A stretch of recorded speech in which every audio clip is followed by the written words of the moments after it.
होर्मुज की खाड़ी को वैश्विक समुद्री यातायात के लिए पूरी तरह मुक्त करने के लिए बहरीन और अमेरिका ने संयुक्त राष्ट्र में एक प्रस्ताव पेश किया है और इस प्रस्ताव को 112 देशों ने अपना समर्थन दिया है।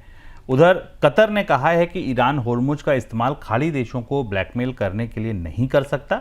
चीन ने पाकिस्तान से कहा है कि अमेरिका और ईरान के बीच बातचीत में वह होर्मुज को मुक्त कराने के लिए प्रयास करे। तो कई तरफ से अब जो प्रयास हैं वो होर्मुज को मुक्त कराने को लेकर हो रहे हैं।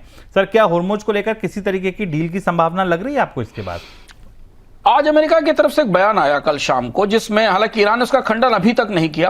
अमेरिका की तरफ से कहा गया कि और क्षेत्रीय जो मीडिया था उसने भी इस बात को रिपोर्ट किया, जो गल्फ का मीडिया था उसने ये कहा कि अमेरिका और ईरान के बीच में एक मोटी मोटी सहमति बन गई है होर्मुज का ब्लॉकेड हटाने के लिए, जिसमें कि अमेरिका अपना ब्लॉकेड हटाएगा और होर्मुज अपनी तरफ से रियायत देगा। और आने वाले दिनों में इसकी, आने वाले कुछ घंटों में या आने वाले 1-2 दिनों में इसकी घोषणा हो सकती है। हालांकि कंफर्मेशन दोनों तरफ से नहीं आया, लेकिन कूटनीतिक हलकों में इस बात की खासी चर्चा थी कल रात के बाद से। और इस बीच में गल्फ के देश जो काफी समय से चुप थे, शांत थे, उन्होंने अब इस मामले में पहल करना या दबाव बनाना शुरू किया है। तो ये दबाव, चूंकि वो वही देश हैं जो अमेरिका के साथ थे इस पूरे अभियान में, वो इस बात का दबाव बना रहे हैं।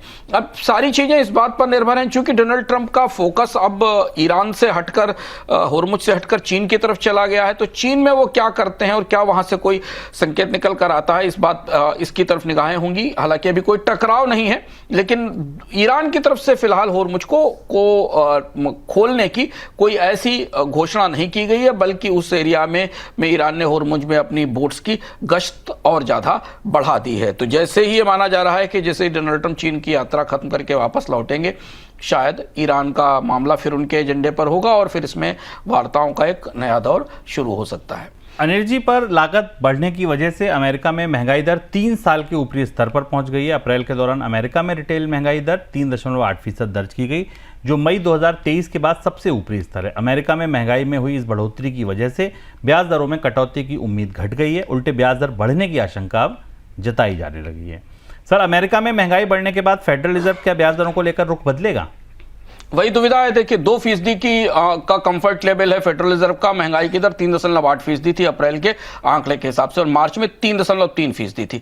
मई 2023 की तुलना में देखें तो ये सबसे ऊंचा स्तर है अमेरिका में खुदरा महंगाई का। दोहरे असर है, एक तो पेट्रोल की, गैसोलीन की कीमतें बढ़ी हैं क्योंकि पूरी दुनिया में कच्चे तेल की कीमतों में बढ़ोतरी हुई, और बीच में तो एक बार WTI क्रूड ब्रेंट से ज्यादा महंगी कीमतों पर था। तो एक तो वो असर है। दूसरा, डोनाल्ड ट्रंप के जो टैरिफ है उनका बड़ा असर दिखाई दिया है सामानों की कीमत में। इन दोनों ने मिलकर अमेरिका की पूरी आर्थिक व्यवस्था में महंगाई को मजबूती दे दी, और काफी लंबा समय हो गया है जब हम महंगाई में ये मजबूती बनती दिखाई दे रही है।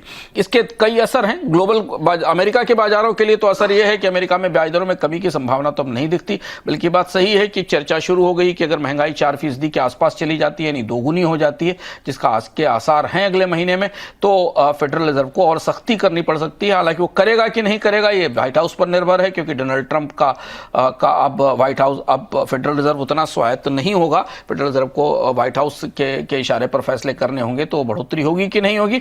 लेकिन हाँ, इसके असर से हमको अमेरिका में बॉन्ड यील्ड में मजबूती और बहुत सारे और असर जो बढ़ती महंगाई के राजकोषीय स्तर पर बाजार में होते हैं वो दिखाई देने लगे हैं। तो जो चीज हमने 1-2 हफ्ते पहले अपने इसी कार्यक्रम में शुभम चर्चा की थी कि एक स्टैगफ्लेशन का संकेत दुनिया की अलग अलग अर्थव्यवस्थाओं में बनता दिख रहा है, वो और मजबूत हुआ है ताजे आंकड़ों से। भारत को भी अगर आप देखें, अमेरिका को भी देखें, यूरोप के आंकड़ों को भी देखें, कई दुनिया के कई महत्वपूर्ण अर्थव्यवस्थाओं में आर्थिक विकास दर गिरना और महंगाई बढ़ना, जो शुरुआती स्टैगफ्लेशन का फार्मूला होता है, वो हमें अब उभरता दिखता है।